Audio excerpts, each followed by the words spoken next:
Bonjour à toutes et à tous, bienvenue sur la micronutrition 2.0.com.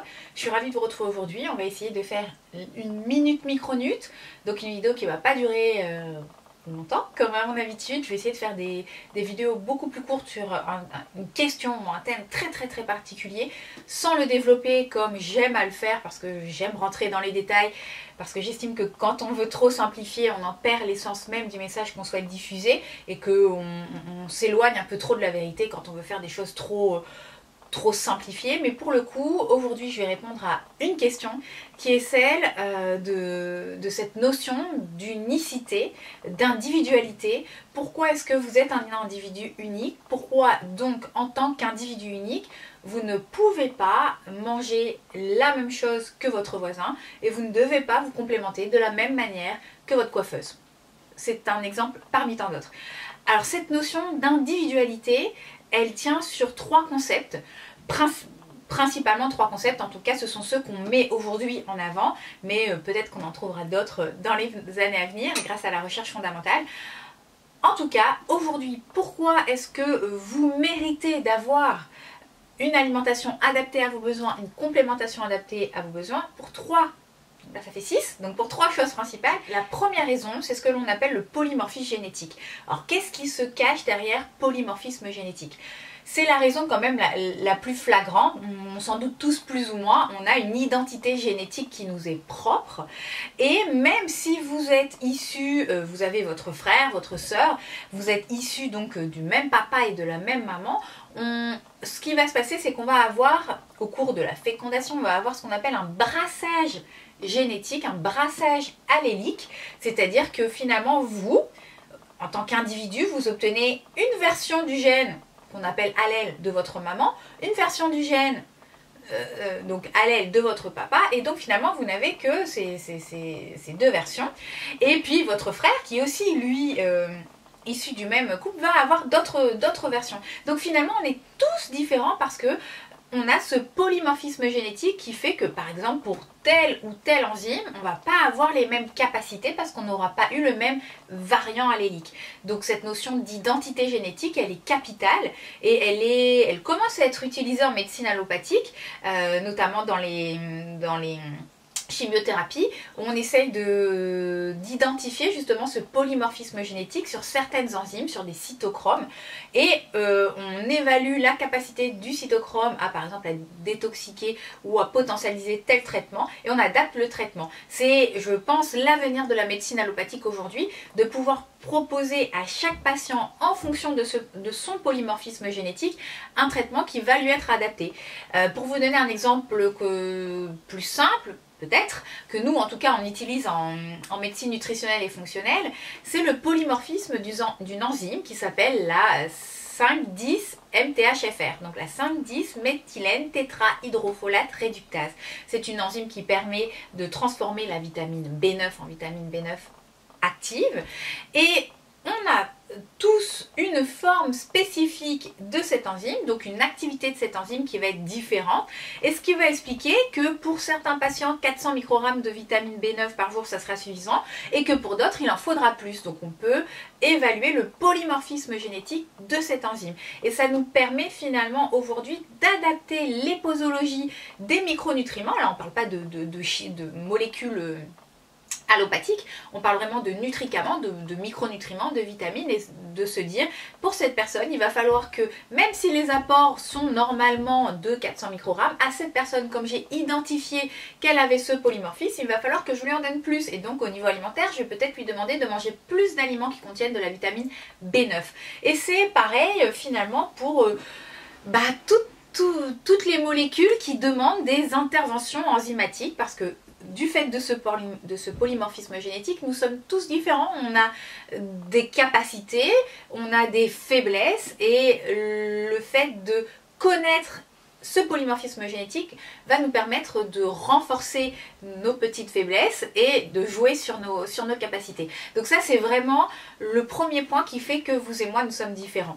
Le deuxième point, pour rebondir sur le polymorphisme génétique, on pourrait se dire oui, mais alors des vrais jumeaux, eux, on ne peut pas vraiment dire qu'ils sont uniques, puisqu'ils ont hérité exactement des mêmes allèles et qu'ils ont exactement le même code génétique. Mais il faut savoir qu'au-dessus de la génétique, autour même, je dirais plus pour être plus exact dans les termes, on a ce que l'on appelle l'épigénétique. L'épigénétique, c'est ce qui se passe autour du gène et finalement c'est l'interaction que notre code génétique a avec notre environnement. C'est-à-dire que pour reprendre l'exemple de jumeaux, de vrais jumeaux homozygotes, qu'est-ce qui va se passer? Ils vont avoir le même polymorphisme génétique mais placés, si on les sépare, si la vie les amène à être séparés et qu'ils ne vivent plus dans les mêmes conditions de vie, peut-être que l'un va faire plus de sport, que l'un va fumer, que l'un va boire, que l'un va moins bien manger, que l'un va être plus soumis au stress, aux pesticides. Tous ces facteurs environnementaux vont faire qu'il va avoir une épigénétique différente et il va y avoir une interaction entre son environnement et l'expression finalement de son code génétique, parce que ça ne va pas modifier son code génétique. L'épigénétique, il n'y a pas de modification de la séquence d'ADN, il y a juste une expression de l'ADN qui va être différente. L'épigénétique fait qu'on va avoir certains gènes qui vont être éteints et d'autres qui vont être exprimés. Ça se passe au niveau des histones. Je ne rentrerai pas dans le détail de l'épigénétique, mais sachez qu'on peut avoir un polymorphisme génétique pas forcément optimal, mais rien n'est perdu, ce n'est pas une fatalité.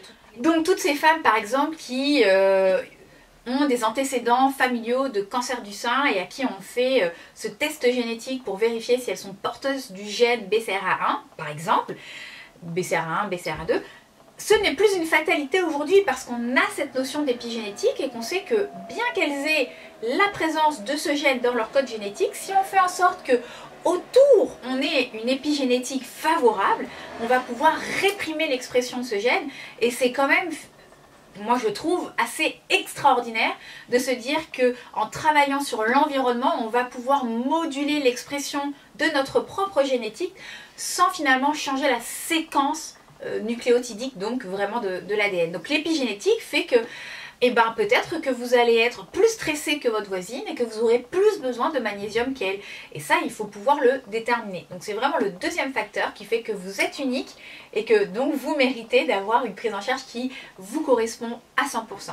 Le troisième facteur qui fait qu'aujourd'hui vous êtes un individu unique, et on en parle énormément, je pense qu'on en parle peut-être même plus que l'épigénétique, c'est votre microbiote intestinal. Alors je vais parler que du microbiote intestinal aujourd'hui, mais on travaille de plus en plus sur tous les autres microbiotes, microbiote oculaire, de la peau, buccal, mais celui qui est vraiment sous le feu des projecteurs depuis ces dernières années, en tout cas où il y a beaucoup de publications qui sortent, c'est le microbiote intestinal.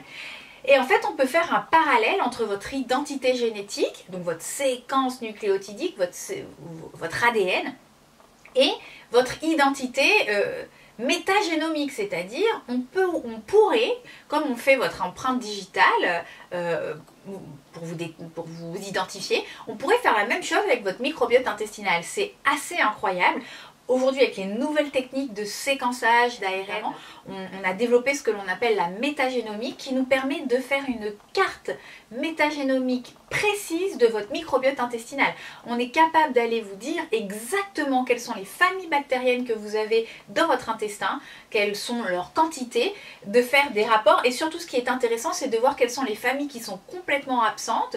Est-ce que vous avez un microbiote qui est suffisamment diversifié ou pas? En tout cas, sachez que personne n'a le même microbiote aujourd'hui et que c'est indispensable aujourd'hui, je pense, d'avoir une idée de la qualité du microbiote intestinal que nous hébergeons, de sa diversité et de son équilibre. Et c'est ce qui fait que oui, vous avez aussi une empreinte métagénomique, une empreinte bactérienne, vous hébergez un supra-organisme à l'intérieur de votre écosystème digestif, de votre tube digestif, au niveau du côlon notamment. Et c'est ce qui fait que vous n'êtes pas la même personne que si vous en avez un, que votre frère jumeau ou que votre sœur jumelle, même si vous avez le même code génétique. Et ce microbiote intestinal, il a une importance capitale, on s'en rend de plus en plus compte aujourd'hui, il est au cœur de notre santé. On commence quand même à se dire, à faire le lien entre des pathologies qui sont complètement extra-digestives, l'autisme, Alzheimer, des troubles anxio-dépressifs, des maladies cardiovasculaires, le diabète, le surpoids. Et ce microbiote intestinal, il est en permanente communication avec l'ensemble de votre corps.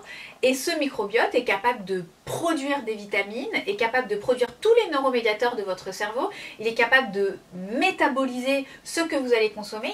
Il est donc au centre de notre santé. Et bien évidemment, quand on fait ce que l'on appelle un métabolique organique urinaire, donc on va aller regarder est-ce que votre microbiote intestinal est équilibré, est en eubiose. Moi j'en fais quand même beaucoup, le bilan s'appelle un DMI, j'en fais régulièrement en tout cas, et je n'ai jamais les mêmes résultats, même si ce sont des personnes qui sont très proches, frères et sœurs par exemple.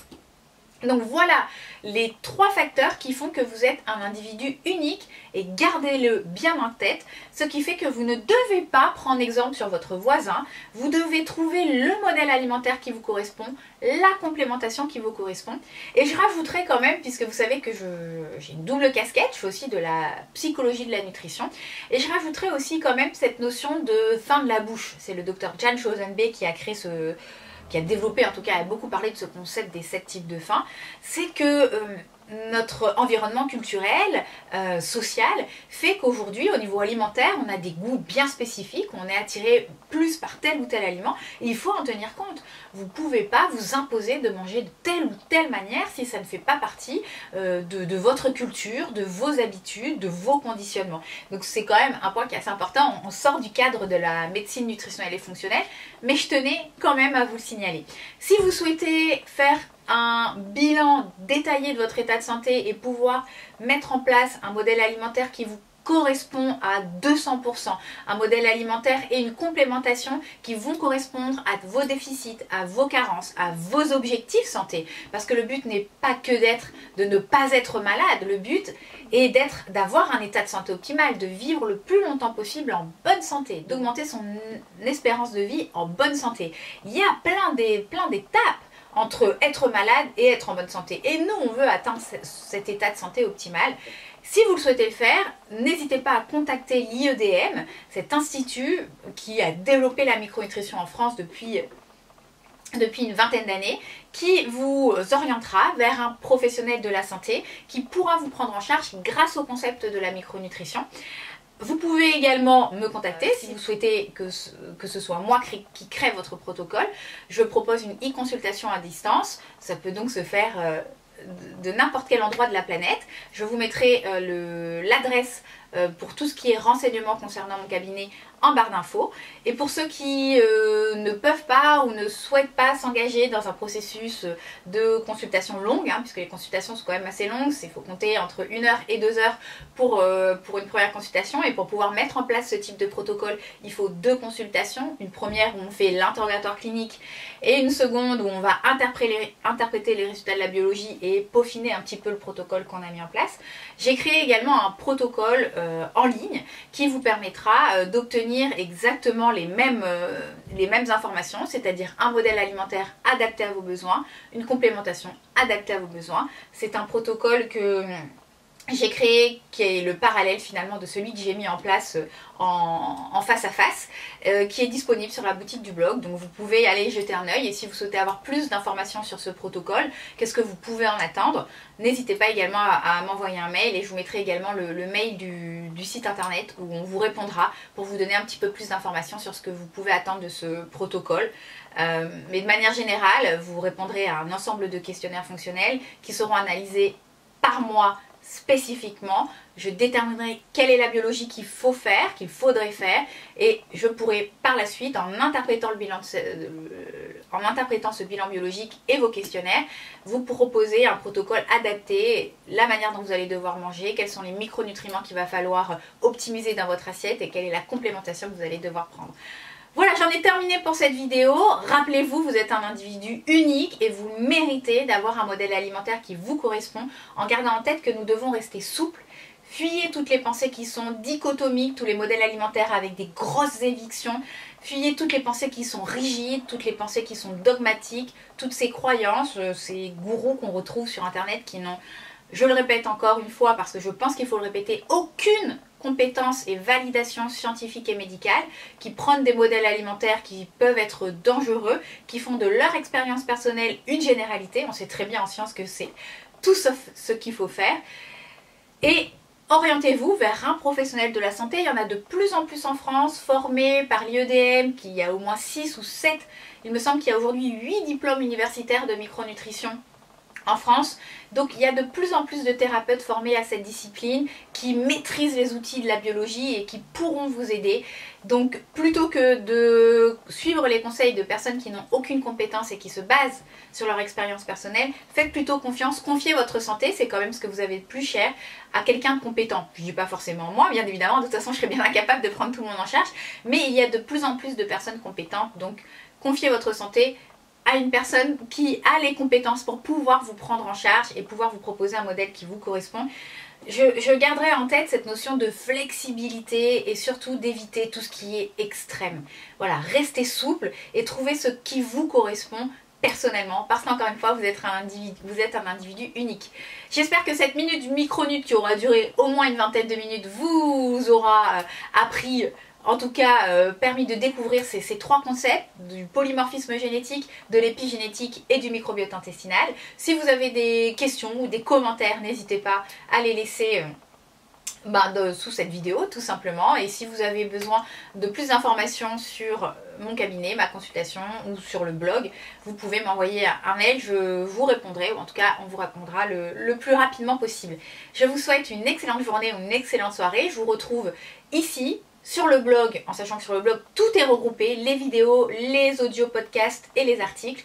Donc peut-être que le blog c'est le meilleur moyen de rester au courant de tout ce qui se passe. Et puis sur Instagram, sur le compte DR Anna Potter, où vous avez des publications un peu plus régulières, où je partage des toutes petites minutes micronutes, et puis voilà les dernières formations, séminaires, cours auxquels j'ai assisté, où je fais des petits zooms sur tel ou tel point. Je vous souhaite une très très bonne journée ou une très belle soirée. À bientôt!